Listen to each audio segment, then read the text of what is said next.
Special guest, rapper Big Pooh joins the show today to discuss the young Wiz-Kidz and just a little bit of hip hop. Come on, chop it up with your boys. Next on Locked On Wizards.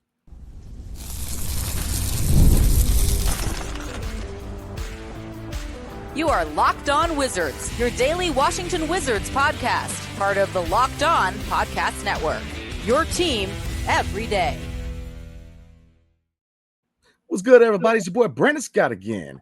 And your favorite podcast now has a newsletter introducing the Locked On Wizards daily newsletter, a one-stop shop for the ultimate team and league coverage delivered right to your inbox. Sign up for free now at LockedOnDaily.com. That's LockedOnDaily.com, and start your day with the all-new free Locked On Wizards newsletter. And tonight's episode is brought to you by FanDuel. You can start the season with a big return on FanDuel.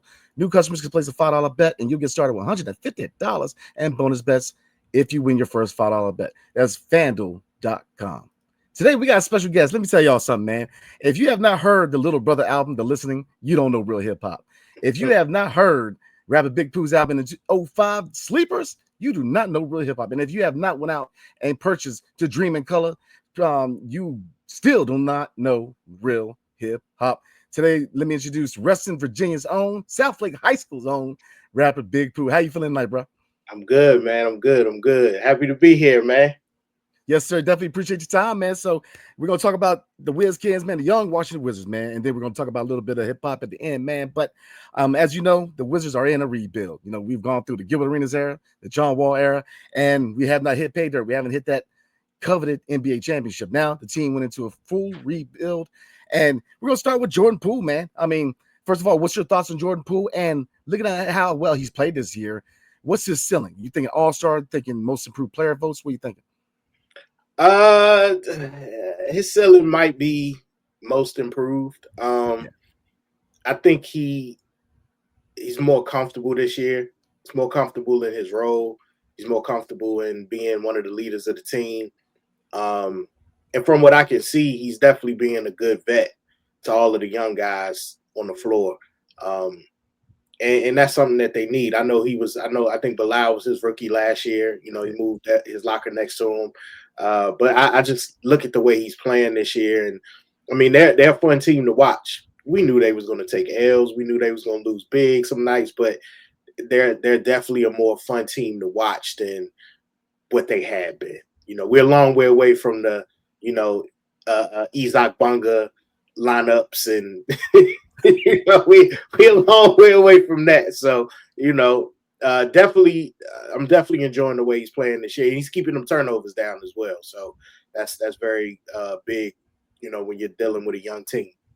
Oh, absolutely. And you name drop Isaac Bonga. Look, we're going back a little bit, right? We're going a long way for that point, but I'm with you, man. Jordan Poole, I definitely think he's in the conversation, the most improved player. I mean, he's worked on his game all season. It clearly shows. He came into the season, chip on the shoulder, renewed focus. I mean, he's, dropping the points. We know he can score at a high level, but it's an assist. I mean, he's dropping dimes, man. I mean, you can argue there's probably 2-3 assists a game where it's not attributable because people aren't scoring or they're going right through their hands. I mean, he's catching people with that vision, but other things I like from him is the leadership factor, bringing Bilal Coulibaly under his arm, kind of, helping him out, helping him, show him the ropes of what it is to be an NBA player. And then you look at other factors like defense. Look, last year he was unplayable on defense, man. I mean, he just wasn't it on the defensive end. And now, I mean, his defensive numbers are on point. I mean, you see renewed focus, energy on the defensive end. So I'm with you. I think most improved player is definitely the first step. But if you look at, if his play style, man, this is a guy who's definitely a fringe all-star. And I think that if you look at what the Wizards are doing, yes, you got the young core. You got a lot of these vets going to be gone by the deadline. But, you look at a player like Jordan Poole, even Corey Kispert, Saddiq Bey, they around 25 years old, where they do fit the timeline, yet, the value goes up. They could be flipped. Looking at Denny Avdia, looking at, Kuz might be on his way out. So that's kind of my next question for you real quick. Jordan Poole, right around the time where they're going to be a playoff team, he's going to be entering his prime. Do you see him as part of the future? Maybe a backcourt mate with Bob Carrington, or do you see a scenario where if his trade value goes up so high, they get the best deal available? I think if the trade value goes up high enough, he's going to get flipped. And I think his job would be done at that point. He bring in more assets, and he'll help the young guys that they have now come along But yeah, if his value go up, I definitely see him being flipped because the other guys, yeah, he'll be entering his prime, you know, in another year or two. But them other guys are 19 and 20. Yeah. So if they was willing to not wait on Denny Avdia, then I don't see them not flipping Jordan Poole if the assets are right. You bring up a good point, Denny Avdia. I think that really gives you an indicator where this team's at with this new front office because Denny was 23 years old. We drafted him, we developed him, we paid him to a very team-friendly deal, and then look, you can argue, a lot of people weren't happy, but if you look at the deal they got, Bub Carrington, not too shabby, man. Be more guy, he's a dog. You know what I mean? Like you got Malcolm Brogdon, the UVA guy. You got 2 first-round picks out of the deal, which one obviously ended up being Bub, and then 2 second-round picks. So really good deal. So I'm with you. Will Dawkins, man, he's playing chess, not checkers. I mean, you look at the deals he's making, he's going to flip a lot of these vets. And Jordan Poole, come a long way. Last year, up and down season, caught a lot of smoke, a lot of issues, but in the second half of the season, really proved his worth, not only on the court, but mentally. He showed that he could take that smoke and continue to work and get better and better. But I'm with you on that. Another kind of, other thing to look at is the money he's making. Look at the contract. I mean, in 3 years, you look at a lot of these vets, Kyle Kuzma, Jordan Poole, Sadiq Bey, Jonas Valanciunas, draw 3-year deals. What happens in 3 years? Bilal Coulibaly is up for that rookie extension. And they have to make a choice between Bilal and JP, man. I mean, that's an easy choice for his organization because it's a rebuild. You want to prioritize these young guys, man. So I'm with you. I think he will be moved at some point. Corey Kispert, another guy, I think they're going to go the Denny route. They signed him to that really team-friendly extension, and I think he's going to be on his way at some point. So, I mean, how refreshing is it to have adults in the building when it comes to the front office? I mean, listen, I'm giddy. Right? I don't know what this feels like. We lived under the Ernie Grunfeld and Tommy Shepard regime. You know what I'm saying? Like, which was Ernie Grunfeld light. You know what I mean? So this is refreshing. You see the way that they want to play. You see the type of players that they want to draft and develop. You see developing is a priority. And you can see it on the floor. I think for me, I hadn't played, hoops at a high level, but hearing Draymond Green describe playing the Wizards now and the praise that he gave to them young guys was big because regardless of what anybody says about Draymond Green, Draymond is a high IQ guy. He is a all-star. He's a multi-time NBA champion, and he knows ball. You know what I'm saying? So understanding what they have now and how they're playing, how they're being developed, and obviously they passing the eye test. We can see that. Yeah. Jordan Poole, Kyle Kuzma, Corey Kispert, Jonas Valanciunas. And 3 of them ain't gonna be here by the trade deadline. I can tell you that. Jordan Poole may make it into next year. Yeah. But Malcolm Brogdon probably gonna make it into next year just because he's been hurt this much. But them other 3, I don't see them making it past the trade deadline because you could just see the way they're giving the minutes to the young guys now. And if they're getting the minutes this early, they're going to get even more minutes come later in the year, barring injury or anything. So, because they need it, they need these minutes. And, as we look forward to the next draft and possibly the draft after that, you need these guys to be way ahead of where they are now to help as the new young people come in, help them get them up to speed. So just like I said, just exciting to know that we have adults running the show now. And, Winger and Dawkins have an idea, a plan of what they want to see. Brian Keefe, praised by some of the best, ballers in the game and, his development and his teaching. And then David Vanterpool over there, can't forget about him. So it's exciting, man. Like I said, yes, they're going to lose a lot, but it's not games where, other than that Celtics game. But I mean, come on, they shoot lights out. But other than that game, there's not a game I haven't watched where I was like, yeah, that's just bad basketball. I haven't seen that. It's like you're going to be outmatched. Yeah. You're going to be, you're going to be outsmarted, but it's not bad basketball. And I think that's the thing for fans now is like, we just don't want to see bad basketball anymore. We don't want to see people not trying anymore. Oh, you hit the nail on the head. The biggest thing is culture. And I think that goes back to, like you said, Brian Keefe. The resume speaks for itself. Kevin Durant, James Harden, Russell Westbrook, Kristaps Porzingis, Brandon Ingram. The list goes on to guys who not only have been developed to be starters, all-stars, but look at the case of the big, that big three in OKC. These are Hall of Fame guys. So, he has solidified a culture of playing hard, playing to win. Last year, none against Weston Still Jr., then I ain't gonna kick a man while he's down. But, very often than not, 7 minutes, 5 minutes left in the fourth quarter, you see a team that's waving the white flag. You don't see that anymore. You see a young team who's hungry, who's ready to play, who's playing to win, who's trying to punch people in the mouth on the court, man. I mean, this team is, I love what I see from this young squad, man. So we're going to talk, absolutely, man. So we're going to get into this young squad and kind of take a look ahead in the 2025 draft. But before we do, tonight's episode is brought to you by SKIMS. So I found SKIMS was making underwear for men. I have to admit, I was pretty excited. My girlfriend has been buying SKIMS for a while now and is always raving about how comfortable the underwear is. So I knew they were going to come through with all their men's stuff. I feel like at this point, I've tried every boxer brief in the game, but nothing ever fits just right. I think we finally have a winner, guys. SKIMS came out with their Cotton 5 boxer brief and has honestly put other brands to shame. They hit right at the thigh and stayed there. That's the key. They don't move around. They don't bag out. They don't give you that 5 p.m. wedgie. If you're a boxer brief guy like me, this is the one I'm trying to tell y'all. So look, do yourself a favor, shop SKIMS men's at skims.com. Let them know we sent you. After you place your order, select podcast in the survey and select the show in a drop-down menu that follows. And if you're looking for the perfect gifts for the whole family, SKIMS just launched their biggest holiday shop ever.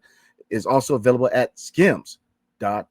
All right, let's get back into this thing, man. All right, so this young squad, man. Second-year player, Bilal Coulibaly. I was a big believer that next year was going to be his former breakout campaign, but he stepped up.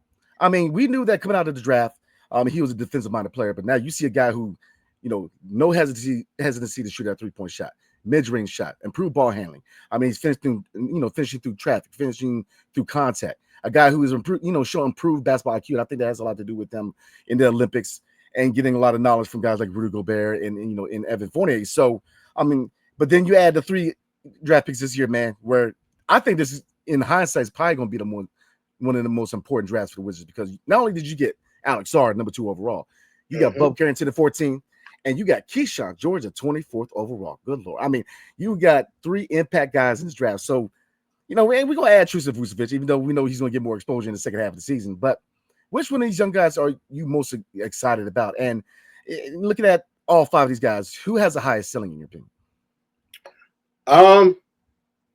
I'll start here. I'm probably most surprised at Keyshawn George. I hadn't seen much of him when he was in Miami. Obviously, he was the last of the 3. And I'm surprised at his defensive ability. They raved about his switch, he could be a playmaker, secondary playmaker. And we saw him in Summer League. He was handling the ball a lot. And obviously his shooting is the thing that, everybody talks about.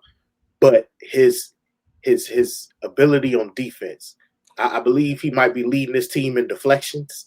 That's a stat they keep. So he can match up with different players. He can match up with small forwards. He can match up with smaller power forwards. He can match up with, he was guarding Draymond, during the Golden State game. So I think he's definitely the most surprising out of the 3 this year. The one with the highest ceiling to me is still Bilal. Yeah. His defense, lockdown defender, and what we're seeing this year is his offense. He still has, a ways to go, but just the aggression, getting to the free throw line, pulling up for the midi. Of course, his 3-point shot, was surprising to a lot of us last year. We didn't know he was going to be that efficient, at 3-point shot, at least at the first half of the year. So just seeing where he went from year 1 to year 2, and we only, we still in the first quarter of year 2, We ain't even got to the halfway point. And not forgetting he broke his wrist last year, so he didn't even finish the year out. So just him having more offensive freedom, him being on ball more, him, having other players that's actually defending, that's the key as well. When you're a defensive player, is knowing you have other players that's going to defend, and you got a big man back there that's going to strike a little fear in the hearts of opponents if they happen to get by you. So just having that allows him to go a little harder on defense and having the freedom to be aggressive on offense. I still see Bilal out of this group. As of right now, I still see Bilal being the one that'll be the one out of the four. But it can end up being any one of them. It can end up, Sar is didn't know a lot about Sar. Obviously just knew he was tall and defensively he was ahead of offensively, but he has nice touch on his jumper. Oh yeah. I think once he gets stronger, year 2 is going to be big for him. I think once he gets stronger, have a full year in the offseason in the NBA program and get stronger, get that base a little stronger, I think he's going to be a monster in his year 2 season. He's just going to have to take them lumps this year, but he's going to be a monster in year 2. And I see him like a Evan Mobley type of player. Yeah. So nah, man. Hey, listen. Dawkins hit it out of the park with this draft class. Like we heard so much about how this draft class, not just for the Wizards players, but just this draft class in general, was a very weak draft class, and everybody was looking towards next year's draft class. But to come out of this draft class with 3 players where you watching them play from day one, and you like, oh, we may have something. Like all 3 of them picks may be on first, second team, all rookie. You know what I'm saying? So it's one of them things where you say, okay, like I said, not only do I trust in their vision, I'm seeing the vision. Oh, absolutely. I agree 100%. I mean, when's the last time we hit so many picks so soon? I mean, if you look at Underground for man, he was so notoriously known for what? Trading away first round picks. And then the players he acquired, he didn't even re-sign them the next year. Looking at Bogdanovich. Right. But then you look at Jan Vesley, you look at Chris Singleton. There's so many examples of how he just missed time and time again in the draft. Look, Will Dawkins ain't playing, man. Like, he put everybody notice day one in office. He came in, he said, look, Brad, where you want to go? He said, look, these times need to change, man. We need to start, straight up. He had that conversation need to be had probably 2 years before that. I mean, you could argue that Bradley Beal, never a number one option. The Supermax was, same thing with the Supermax we had under Gill and John Wall. It held the franchise down. And now you needed to hit that reset button. So I'm with you. I mean, all 3 of these draft picks are dogs, man. I mean, Alex Sarr, people were ready to call this man a bust after the Summer League. And I mean, I'm like, give him some time. Because just like Bilal coming out of the draft, very raw offensively. You saw that defensively, he's a rim protector. He's a guy who can move down the court. This team is dangerous when he moves down the court in transition, and he has that ability, man. When he figures out his shot, come on now. I mean, this team's gonna be dangerous. So we're gonna kind of look forward to the next draft because, like you said, this last draft people considered a very weak draft, even though we, in my opinion, did the best job at any other team finding diamonds in the rough. At 14th and 24th overall. But if you look at the fact that the front office made it known that they want to invest heavily in Jordan Poole and Bob Carrington in that backcourt, but we already talked about the contract situation where his contract, Jordan Poole that is, could conflict with what the Wizards are trying to do in the future. If you look at the 2025 NBA draft, outside of Cooper Flagg and wing Ace Bailey, you have a really shooting guard heavy draft. So the question for you real quick is, you got a lot of shooting guards in this draft coming up. Looking at Dylan Harper, Rutgers, looking at, Edgecombe, VJ Edgecombe. He's another guy who can play at a high level, 6'4" guy. Would this backcourt of Jordan Poole and Bob Carrington keep you from adding a high level shooting guard in the draft? Absolutely not. Not if the Wizards have the unfortunate, unfortunately aren't drafting at 1 or 2. And they're in the 3 or 4, then you're going to take whoever you feel has the highest upside, whether that's Harper or that's Edgecombe. So I'm saying, as long as you don't drop past 4, I think you golden. And even at 5, what's it was the guy from French Spain. A Traore. Yeah. Yeah. So you have him, and then there's no telling who's going to pop up on the radar. Once the college basketball season really get in the plays. But yeah, if you're not at 1 or 2, and you're at 3, I'm still happy. Oh yeah. If you at 4, I'm still excited.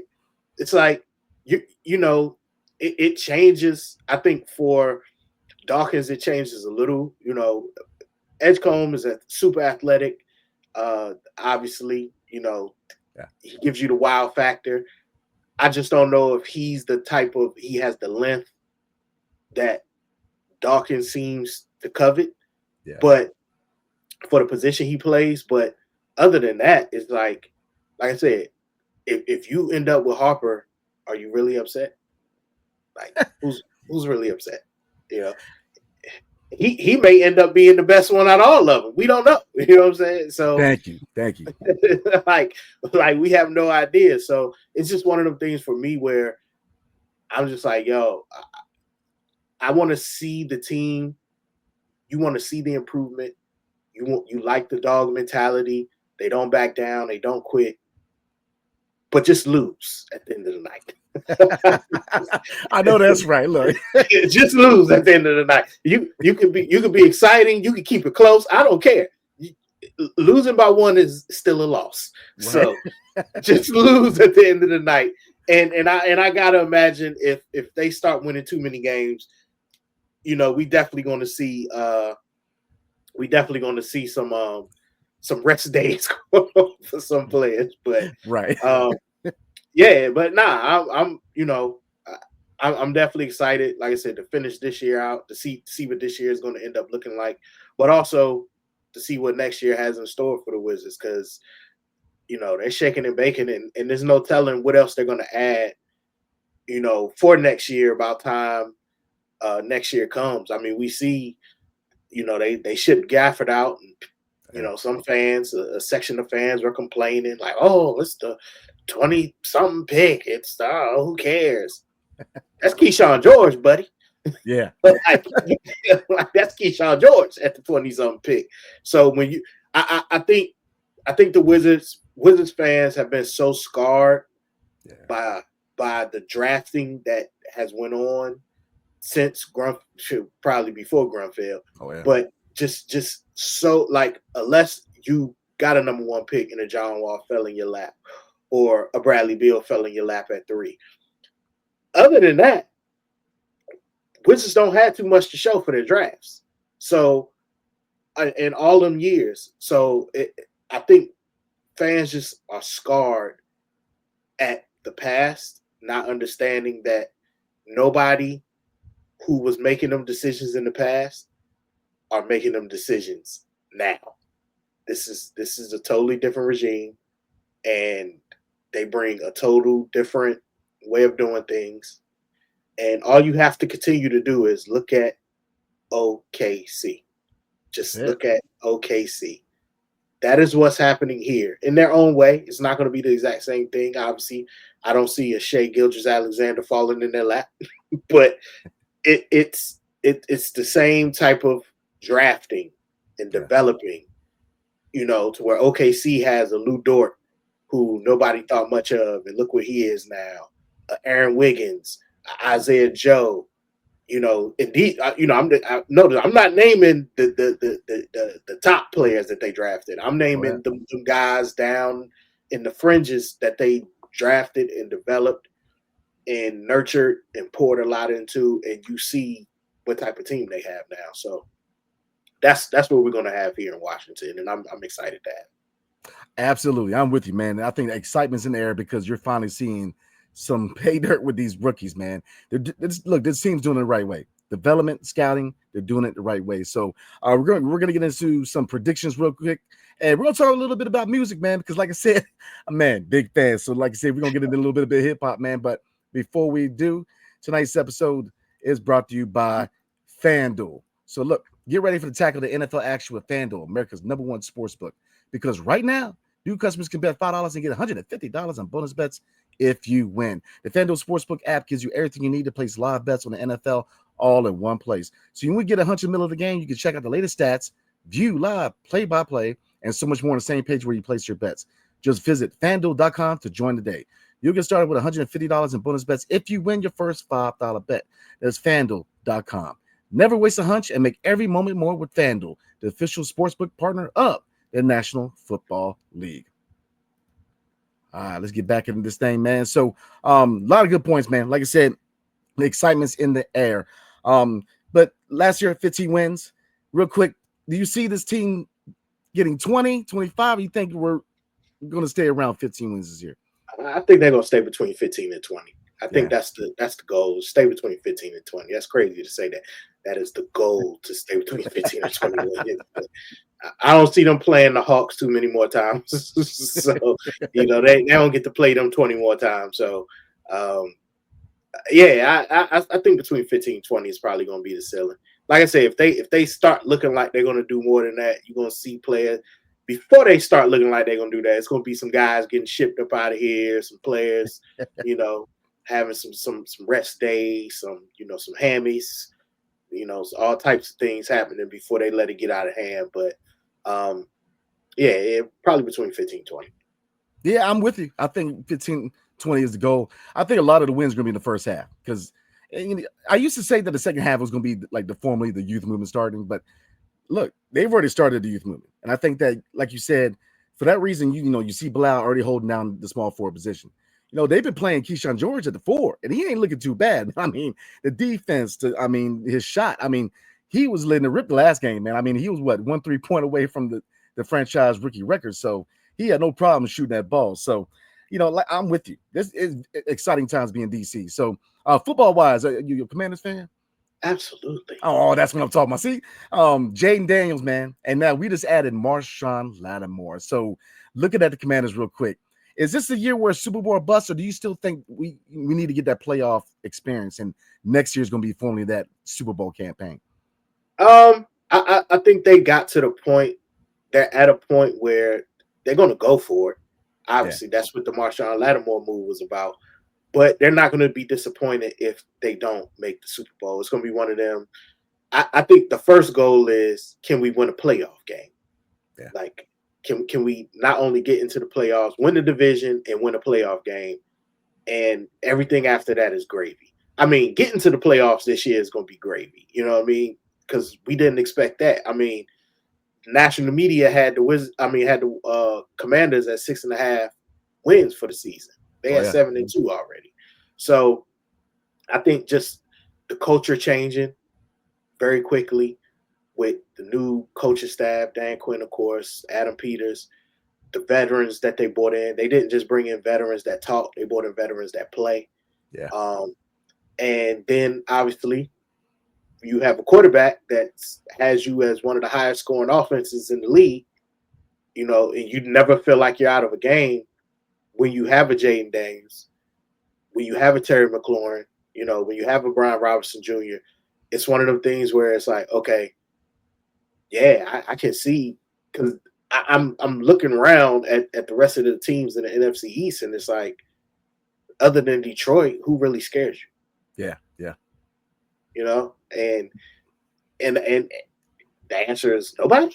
You know what I'm saying? So it's one of the things, like I said, I think they probably have, goals, and at this point, goals probably turned into, okay, let's finish out and see if we can hold the Eagles off and win the division. Yeah. And then let's get into the playoffs and win a playoff game. And everything after that, like I said, that's extra icing on the cake. Absolutely, man. Hey, what are we going to do, man? Like, the Wizards are going to be good down the road. The Commanders are already good. I don't know how to feel. Like, it's been a while for both teams, man. I'm telling you, I'm going to be intolerable. I'm telling you that. All these years of suffering as Washington Commander and Washington Wizard fan, all these years of suffering are coming to an end, and I'm going to be intolerable. I'm telling you, it's gonna be many words, man. But I'm telling you, I'm right there with you, man. So we're gonna shift the music before we roll, man. And like I said, to me, I'm still a fanboy right now because, like I said, I'm a big hip hop head, man. And like I said, growing up, I grew up in the '90s, man. Obviously my go-to groups: Tribe Called Quest, Gangstar, The Roots. But I'll tell you what, man, when I picked up the listening, that album, man, y'all had me. So I'm trying to tell you, man, when we talk about sports, it's the same thing. Music, you already know. It's finding the right combination, right? Everybody, when you threw in Ninth Wonder's beats with you and Vontae, man, it was poetry. I mean, I'm telling you, man, like it was just, and like I said, I still bump it. It's still my go-to music, man. So definitely a big fan. So when you think about influences, like I said, when you ask a lot of old school hip hop heads, man, they always echo, jazz artists. What was your big inspiration growing up? Who outside of hip hop, who were your main musical inspirations? I was attached to songwriters. I was attached to people that solicited emotion in their music. And two of the people I always mention are Prince and Marvin Gaye. Prince for his songwriting. His songwriting was amazing. One of a kind. The first time the first artist that I actually studied their writing, like not just enjoyed the song, but actually focused and paid attention to the writing. And then Marvin Gaye is just, when you hear him sing, it's like he's making you feel like you're going through whatever he's going through. Yeah. And that's always been real big to me. I always mention his album Hear My Dear, and that album he made as he was going through a divorce, and all the proceeds to that album had to go to his soon-to-be or ex-wife. And just so he made an album talking about going through the divorce, right? Yeah. Like, if you're going to get this album, I'm going to make this album about our relationship. But you listen, I'm listening to that album and I'm like, bro, I feel like I'm going through a divorce too. Like, this is crazy. like why does he have to pay attorney fees? Why are you taking everything? Like that type of emotion, you don't get a lot of that now when you listen to music, but that was something that was real big to me. Just, him taking his personal experience, and I couldn't relate to it at the time when I first heard the album, but it brought an emotion out of me that I didn't know it would when I was just listening to music. So those are two of my biggest inspirations outside of hip hop. I love it, man. Last question for you, man. I know in 2014 you signed with Mellow Music Group, local DMV record label, man. How is it that we talk about veterans and young guys when it comes to basketball, especially with the Wizards, man? How is it to be that pioneer guy leading, when you work with artists like Odyssey or Kenstar, man? How is it being the pioneer guy? Well, Mello actually is out of Arizona. That's the funny thing. Yeah, they're out of Arizona, but yeah, they did have Odyssey, put out Kenstar album. They did Diamond District. That was a group Odyssey had. For me, I still consider myself no, I don't consider myself on the come up still, but I display a lot of humility, you know what I'm saying? Because I feel blessed. I feel fortunate to be in the position I am. I feel blessed and fortunate to have been in the rooms I've been in and done some of the things I've done and worked with the artists and people I've worked with. And I'm still that guy that was sitting in his room at 12 years old, listening to music, dreaming about one day seeing some of these places these artists were talking about, and touching people like these artists were touching me, at the time. So I'm still that guy, even though I've been doing this for 20-some years. I'm still that guy at heart, and I think as long as I keep that type of energy and that, and be that, show that type of humility, that the blessings still come in, the love still pours in, and I'm able to still put my foot on the gas and create like I need to create and never get too comfortable. Hey, I love what I hear, man. Like I said, I grew up as a big fan. Like I said, I still bump the music. I'm still looking for some for some new music, man. So definitely gonna keep my ear out, man. Because like I said, when I found out you were from wrestling, I was like, man, I already rocked with you, man. But when I found out you were from wrestling, I was like, okay, I gotta get up on the show, man. So, and you know, Wizards basketball, come on now. So hey, man, I appreciate your time, homie. Like I said, definitely, you know, I'm a VA guy, man. I'm from Leesburg, Virginia, man. So like I said, I'm a VA guy too, man. So it's definitely my pleasure to have you on the show. And hey, man, you welcome anytime. Come back, man. So like I said, hey, listen, no, I'm coming back. I'm, you know, I got this little weird background now because I'm working on my room right now. You know, hopefully my room will be ready next time I come back. So you know, I have my real background going on. But nah, man, I love it. This is my wheelhouse. People are amazed. I know way more about sports than I probably ever will know about music, and I do music for a living. So that's the way it is. Hey, man, again, appreciate you, man. Appreciate you taking the time to rock with me. And like I said, you guys heard it. He will be back. So like I said, man, definitely appreciate you coming on here and chopping it up. So before we roll, man, new music on the horizon, and what can we expect from you, man? Absolutely, man. I'm working on something now. I was trying to have it ready before the end of the year, but that didn't happen. So just taking my time and making sure that, you know, it come out the way I need it to come out. So just be expecting something 2025. I'm gonna do something special for 20th anniversary of Sleeper. So I definitely got to do something special for that. I got a couple things I'm trying to do, but I know one for sure I'm going to do. So stay tuned. Yes, sir. Will do. Because I'm definitely looking forward to it, man. So again, appreciate you, brother, man. And like I said, appreciate you coming on the show, chopping up with Wizards, man. So we're getting there. It's gonna take a little time, man, but the Wizards will get there. So you guys, again, special guest, Rabbit Big Pooh. All right. So all right, man. We will catch you guys later. Hail to the Wizards and peace. See you guys next time.